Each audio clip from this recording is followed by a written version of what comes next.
Yo mes chers monégascous, c'est Oxydum, comment allez-vous? Bah écoutez, comme d'habitude pour ma part ça va super. Donc aujourd'hui on se retrouve pour une nouvelle vidéo et aussi le deuxième épisode du pack opening d'Adrénaline XL Coupe du Monde 2018. Et avant de rentrer dans le vif du sujet, je voudrais parler de la Coupe du Monde en cette fameuse première journée et aussi du France-Pérou, l'avant-match. Donc qu'est-ce que j'en ai pensé de la première journée?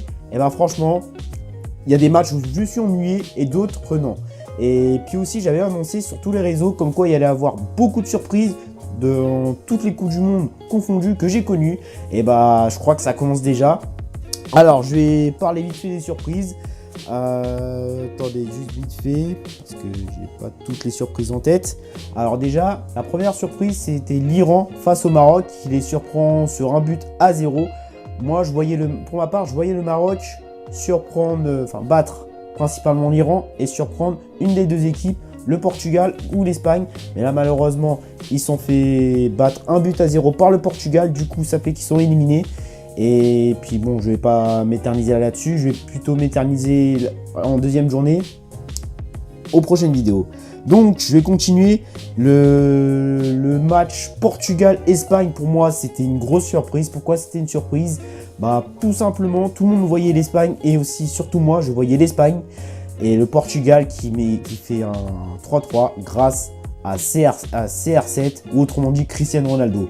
Cristiano Ronaldo qui va mettre un triplé à lui tout seul face à l'Espagne qui est une grosse écurie quand même. Faut le faire quand même. Et ce n'est pas rien. En plus, Diego Costa qui met un doublé et Nacho qui met un beau but. Bah, j'ai loupé quelques buts vu que je n'étais pas chez moi. Déjà, j'ai loupé la première mi-temps et certains buts de la deuxième. Et puis surtout Cristiano Ronaldo qui met un coup franc magnifique. Et c'est rare qu'il enroule les coups francs. Généralement, elles partent souvent en frappe flottante. Et quoi qu'il arrive, le temps que Derrea allait plonger, si la frappe était flottante, le temps qu'il aurait plongé, eh ben, serait déjà dedans, quoi. Tellement que les frappes flottantes, ça part super vite et que c'est sa spécialité à Cristiano Ronaldo. Franchement, ça aurait pu faire très mal. Mais en enroulé, ça a quand même fait mal et ça a quand même été magnifique. Et comme moi, je préfère les frappes flottantes, que ce soit coup franc ou en mouvement, ça aurait pu être plus dévastateur. Donc, ce match-là, je le mets dans le coffre à foot. Ensuite, Argentine-Islande, les Islandais, excusez-moi, qui ont fait forte impression il y a 2 ans à l'Euro 2016. Ils ont surpris l'Angleterre et d'autres équipes. Je ne sais plus, ils ont surpris qui. Mais en tout cas, l'Angleterre, fallait le faire quand même. Franchement, quand j'ai vu qu'ils ont battu l'Angleterre et quand j'ai vu que la France allait jouer contre l'Islande, je me suis dit attention à cette équipe. Les gens m'ont dit, mais t'es sérieux, on va les fumer comme il faut. Ouais, on va peut-être gagner, mais on va pas les infliger un gros score. Bah, sauf que finalement, on les a mis un gros score, 5-1. Ça, c'était vraiment exceptionnel. Niveau supporter, c'était vraiment exceptionnel. Avec leur célèbre clapping, genre le ouh. Ils sont toujours là. Donc, Argentine, Islande, 1 but à 1. En plus, dans cette équipe de l'Islande, il y a le coach qui est dentiste. 2 joueurs, un qui est manutentionnaire dans une mine, dans une usine d'extracteurs, je sais plus quoi exactement. Et l'autre, il est producteur de films. Voilà, c'est ça, producteur de films. Vous imaginez l'Argentine qui fait un nul contre ça? Franchement, c'est juste exceptionnel, quoi. C'est ça la magie du football. Ensuite, quelles sont les autres surprises? Le Mexique qui surprend les champions du monde de la Coupe du Monde 2014 au Brésil. L'Allemagne, eh oui, faut le faire. Le Mexique, méfiance à cette équipe. De toute façon, je me suis dit, faut que les Allemands se méfient de cette équipe. Résultat, ils sont pris un but à 0 grâce à Irving Lozano. Et l'autre surprise que j'ai vue, Brésil-Suisse. Les Brésiliens qui font un match nul face aux Suisses. De toute façon, les Suisses sont forts. Ils ont toujours été forts, donc méfiance à eux. Et aussi le beau but de Coutinho en enroulé qui part en lucarne droite. Et l'autre surprise. Les Japonais qui surprennent la Colombie 2 buts à 1. Dommage que j'ai pas vu le match. Et puis aussi le match que j'attendais le plus, un des matchs que j'attendais le plus. Bon, je sais pas si je peux dire que c'est vraiment une surprise ou pas. Le Sénégal contre la Pologne qui ont mis 2 buts à 1. Franchement, je ne me suis pas ennuyé. Bon, juste un petit peu vers les dernières secondes de la première mi-temps. J'ai failli m'endormir, mais sinon, dans l'ensemble, le match était vraiment sympathique et magnifique. Et puis aussi, je voudrais parler de France-Australie. Et bah franchement, je me suis ennuyé en cette première mi-temps. Franchement, c'était horrible. Ils avaient du mal. Après, les Australiens, ils jouaient bien. Bon, défensivement, ils étaient à plusieurs. Ça, on va pas se le cacher. Tout le monde s'est joué à 11 derrière. Mais bon, c'est comme ça, c'est le foot. On n'y peut rien, malheureusement. Et puis la deuxième mi-temps, c'était mieux apparemment. De toute façon, il y a eu des buts. Et puis, j'ai pas pu voir le match vu que j'étais au taf. Donc voilà, j'en ai terminé en cette première... Ah bah non, juste vite fait. Excusez-moi, mon appareil vient de faire un arrêt automatique. Ça commence vraiment à me saouler. Il faut que je trouve une autre solution pour que ça s'arrête. Donc, est-ce que j'ai d'autres choses à rajouter? Bah, a priori, pas grand-chose dans cette première journée. Bah, la première journée, franchement, j'ai bien aimé. Excusez-moi, mon appareil vient de faire un arrêt automatique. Ça commence vraiment à me saouler. Il faut que je trouve une solution pour que ça cesse. Donc, est-ce que j'ai vraiment des choses à rajouter? Je disais, bah pas grand-chose. Enfin, si, juste vite fait, à propos de la Belgique-Panama, j'ai regardé la première mi-temps, c'était vraiment top. Les Panaméens, ils étaient quand même top. Mais en deuxième mi-temps, ouais, ils avaient plus de cardio, ils étaient fatigués. Mais sinon, niveau pressing, ils étaient forts. Du coup, je me suis dit, méfiance à cette équipe-là. Et aussi, surtout, au nouveau, aussi le Tunisie... Angleterre que j'ai bien aimé, les Tunisiens se sont bien battus, mais malheureusement ils ont perdu. Et puis aussi le match d'ouverture Russie-Arabie Saoudite, j'ai regardé la première. Bon, je me suis ennuyé, c'était pas terrible, mais la deuxième, là ils ont corrigé comme il fallait sur un score de 5-0. Et puis aussi un joueur que j'aimerais bien voir à Monaco, c'est Golovin, on est sur lui, du coup je ne sais pas ce que ça devient. Et la JVT sur lui, du coup ils nous ont dépassé en termes de somme. Est-ce qu'ils ont abandonné ou pas? Ça reste à voir, wait and see. Donc voilà, j'en ai terminé en cette première journée de la Coupe du Monde. Donc je vais parler de l'avant-match Pérou-France. Ça sera demain à 17 h. Donc j'ai vu la compo. Apparemment ça sera presque la même, mais il y aura quelques petits changements. Du coup ça sera Dembélé qui sautera, il sera remplaçant. Du coup ça sera Giroud en pointe, Griezmann à droite, Mbappé à gauche. Ou peut-être l'inverse, je ne sais pas. Entre Giroud et... Non, entre Griezmann et Mbappé.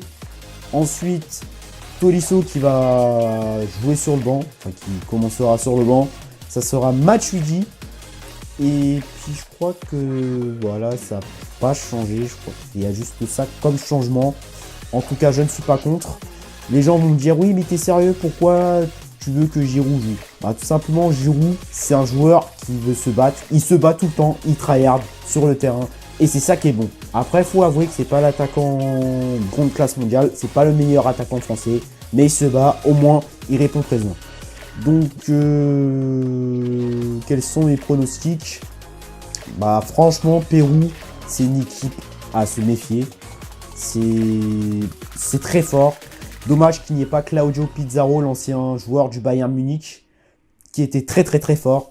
Je ne sais pas pourquoi il ne participe pas. Apparemment, il était positif à un test d'antidopage. Enfin, je ne sais plus c'est quoi l'affaire, mais c'est vraiment dommage. Je suis vraiment dégoûté de ne pas le voir parce que franchement, Claudio Pizarro, c'est une légende du football péruvien. Il a marqué l'histoire du football péruvien. Donc, quels sont les pronostics? Bah, je vois personnellement un petit 3-1. Bon, allez, un petit 3-1. J'aurais pu dire 3-0, mais non, soyons pas fous, honnêtement. Cette Coupe du Monde, il y aura encore d'autres surprises. Donc, méfiance. Moi, je vois une victoire, tout simplement. Mais, à mon avis, la France va galérer. Et est-ce qu'elle va encore plus galérer contre l'Australie?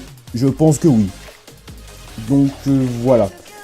Et puis, surtout, défensivement, il y a le jeune Benjamin Pavard que j'aime bien. Franchement, il est énormissime. Pour un défenseur central qui joue à droite, franchement, il est vraiment énormissime. Il est bon, franchement, il percute, il centre bien, il défend bien, il fait des beaux tacles.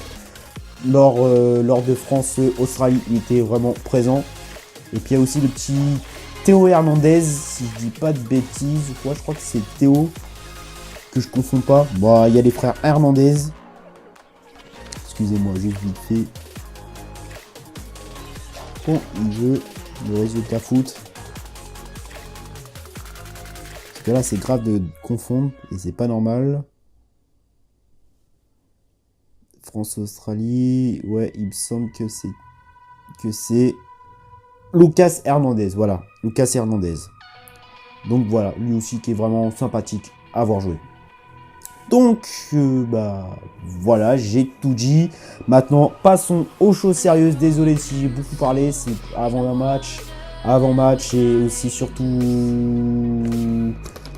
les impressions de la première Coupe du Monde. Enfin, de la première journée de Coupe du Monde. Passons au fameux pack opening. Adrenaline XL FIFA World Cup. Et je commence avec une carte édition limitée. Cristiano Ronaldo, je sais pas si vous voyez bien. Je vais rapprocher. Attendez, parce que le focus il est pas très beau. Ouais, c'est pas évident.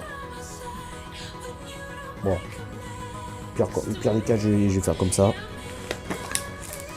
C'est pas évident, surtout qu'on a un objectif de 38 mm 76. C'est pas super évident. Donc, allez, faisons les pré-coupes. Combien il y a? Au passage, ce pack qui coûte 10,50 €.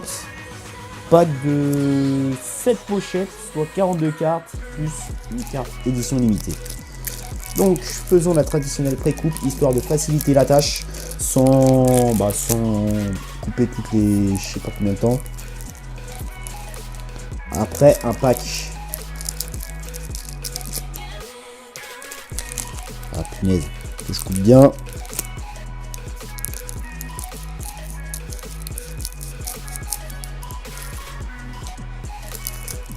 Ce soit pas capricieux.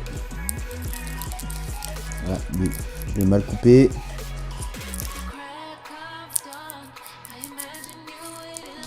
Voilà. Hop.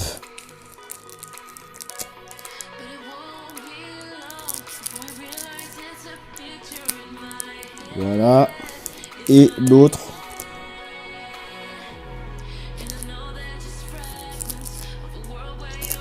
Voilà, donc j'avais dit combien? 7 pochettes, 1, 2, 3, 4, 5, 6 et 7. Voilà, faut toujours compter pour pas, histoire de voir si vous êtes fait carotte ou pas. Donc, allez, trêve de bavardage, renouons à nos moutons. Et je commence par Vahid Amiri, joueur de l'Iran. Putain, je sais pas si vous voyez bien, c'est chiant. Attendez 2 secondes, juste. Je vais faire un petit truc, je sais pas si on va bien me voir. J'ai juste permis vite fait un petit peu de voler. Là, je sais pas si on va me voir. Ah bah on me voit plus. Oh là là là là. C'est pas évident, il faut que je trouve une solution pour bien. Ah là, c'est peut-être un peu mieux. Vahid Amiri, bon. Désolé si vous voyez pas, hein, franchement, je suis vraiment désolé. Je peux rien. Voilà, après, je pense que vous allez bien voir, il me semble. Ensuite, je vais enchaîner avec Gabriel Mercado, joueur argentin, défenseur central, joueur du FC Séville, si je dis pas de bêtises. L'incontournable, joueur... Ah bah non, j'ai cru voir... Oh là là, quel foutu c'est fou. Jonas Hector, défenseur allemand, le joueur de Cologne qui veut rester à vie. Apparemment, c'est un supporter de Cologne, je pense. S'il veut faire toute sa vie là-bas, franchement, respect à lui. Déjà, rien que ça, rien qu'il veut rester au club, malgré qu'ils sont en 2e division, respect à lui. Des joueurs comme ça, il n'y en a pas tous les jours. Et puis, il n'y en a pas des masses. Franchement, ce serait bien qu'il y ait des joueurs comme lui. Et puis, à mon avis, il veut faire un parcours à la Francesco Totti, dans le sens où il veut rester à vie dans ce club. De cœur. On continue avec Nawaf Al-Abed, joueur saoudien. Oh, un fan favorite, Oribe Peralta, joueur mexicain.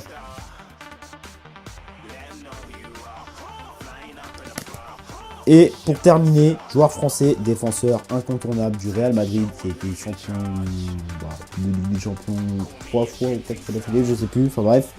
Raphaël Varane. Ah putain, le reflet là, ça casse les couilles.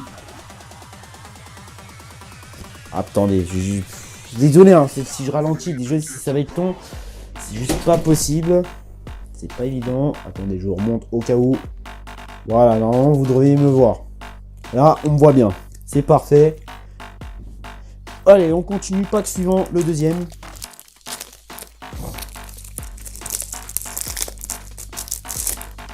C'est un joueur danois, c'est William Gvist. Enfin, je sais pas comment ça se dit. Carlos Sanchez, joueur colombien. John Stones, défenseur central anglais qui évolue à Manchester City. Nemanja Matic, milieu serbe qui évolue à Manchester United. Le grand géant. Eric Dyer, défenseur central anglais qui évolue à Tottenham. Ah bah non, il est milieu apparemment.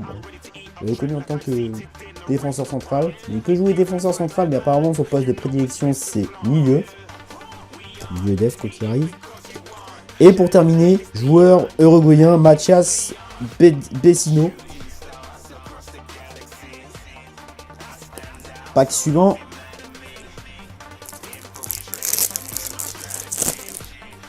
Ah putain, on me voit pas.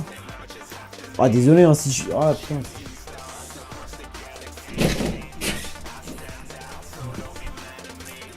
Là, normalement on me voit mieux. Joueur coréen Hang Hee-chan.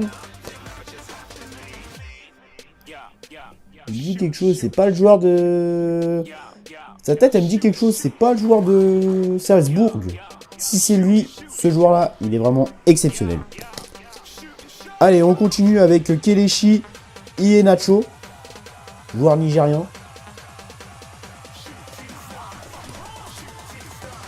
Joueur péruvien Miguel Trauco.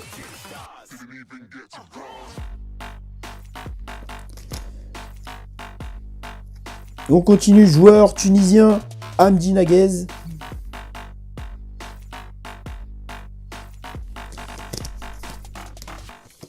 Encore un fan favorite, Wabi Kazri, joueur tunisien. Et pour terminer, joueur russe, Ilya Koutepov. Allez, on enchaîne.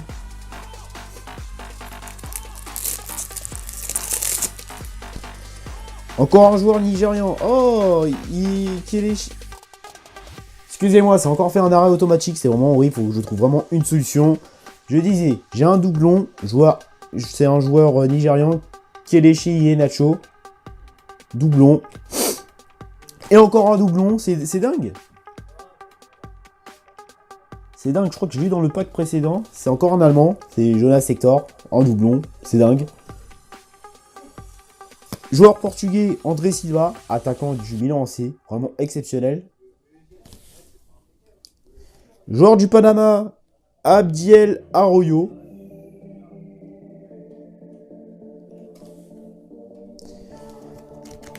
Encore un fan favorite, ça fait 3 fois d'affilée que je le chope. En plus, c'est un Polonais et c'est un Monégasque, Kamil Glik. Dommage qu'il n'ait pas joué hier, vu qu'il était blessé. Je suis vraiment dégoûté, mais ce Kamil Glik, à lui, j'aime trop ce joueur. Il est vraiment exceptionnel. Et enfin, pour terminer, Sergio Agüero, l'incontournable joueur de l'Argentine. Et aussi, qui évolue à Manchester City. Allez, on continue avant-dernier pack. Joueur iranien Ali Reza Jahan Bakash. Désolé pour la prononciation, c'est pas évident, c'est très long. Joueur argentin Pablo Zabaleta, ancien de Manchester City. Joueur sénégalais incontournable qui joue à Liverpool, Sadio Mané, exceptionnel, qui a fait un très bon match hier. Joueur péruvien Edison Flores.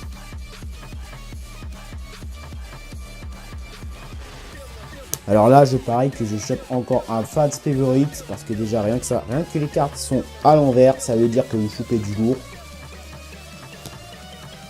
Ah non, ce n'est pas un fans favorite, mais plutôt un game changer Isco. Et enfin, pour terminer, Lars Stindl, joueur allemand. Avant-dernier pack. Ah, mais c'est pas évident.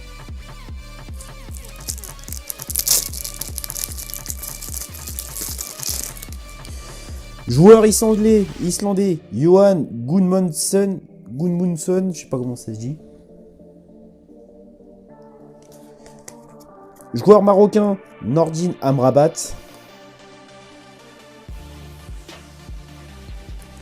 Joueur suédois, Victor Nilsson Lindelof, défenseur central de Manchester United. Moi j'allais dire City, excusez-moi. Encore mon cher monégasque, Kamil Glik, mais cette fois-ci en carte régulière. Et là, je sens une carte magnifique.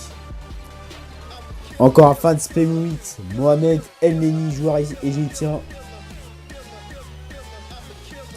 Et on termine l'avant-dernier avec Christian Stuani, joueur uruguayen. Et maintenant, on passe au pack ultime. Et on commence avec Tarek Ahmed, joueur de l'Égypte. Joueur français, Anthony Martial. Ricardo Rodriguez, joueur suisse, latéral gauche qui est exceptionnel.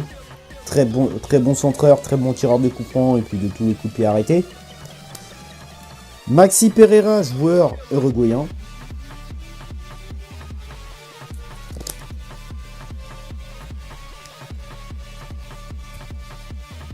Qui est-ce?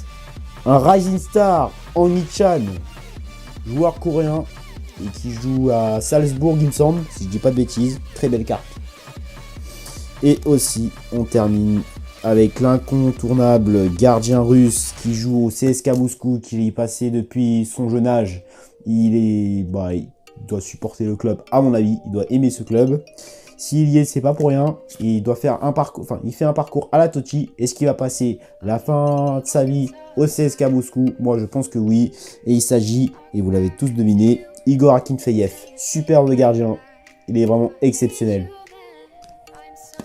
Donc voilà, j'ai tout dit. Désolé pour la vidéo qui est très longue. Je suis vers combien de minutes? Ouais, vers 24 minutes. Franchement, je suis vraiment désolé. Hein, j'aurais pu faire plus court, mais avec l'appareil photo qui fait arrêt automatique, ouais, j'avais beaucoup de choses à dire. En tout cas, j'espère que ce format vous plaira. Si c'est le cas, n'hésitez pas à lâcher un pouce bleu Monégasque, ainsi qu'à commenter, à vous abonner, à partager, à me suivre sur les réseaux sociaux. Tout ça, ça se passe en description. Donc, qu'est-ce que je voulais vous dire? Ouais, je vais essayer de vous faire des live réactions. Demain, je vais peut-être vous en faire un. Lors de France-Pérou, je ne sais pas, je suis pas sûr. Ensuite, je vais faire un débrief. Dites-moi si vous voulez plus de débrief. Du coup, ce que je vais faire, c'est que je vais essayer le débrief. Et si je vois que ça marche, il n'y a pas de souci, je leur ferai d'autres. Donc voilà, j'ai tout dit. Bien mes chers Monégasques, c'était Oxenom, le supporter de l'AS Monaco depuis 2003, le passé de Jeff 2 depuis petit. Et on se dit à la prochaine pour de nouvelles vidéos. Salut et allez les bleus. Voilà. Oublions la diagonale, oublions le club du Rocher, oublions le club rouge et blanc, oublions Monaco. Maintenant, c'est allez les bleus. Allez les bleus. Oh, allez les bleus. Je vais mettre à parler comme il va. Allez les bleus. Et puis voilà, maintenant, je vais mettre mon maillot français. Oublions tous nos maillots du club. Mettons le maillot français. Voilà, tous derrière les bleus en espérant d'une bonne performance, voire mieux que l'Euro 2016. Et en espérant un scénario Coupe du Monde 98. Voilà, bon j'ai tout dit, allez, c'était Oxenom, et puis allez les bleus.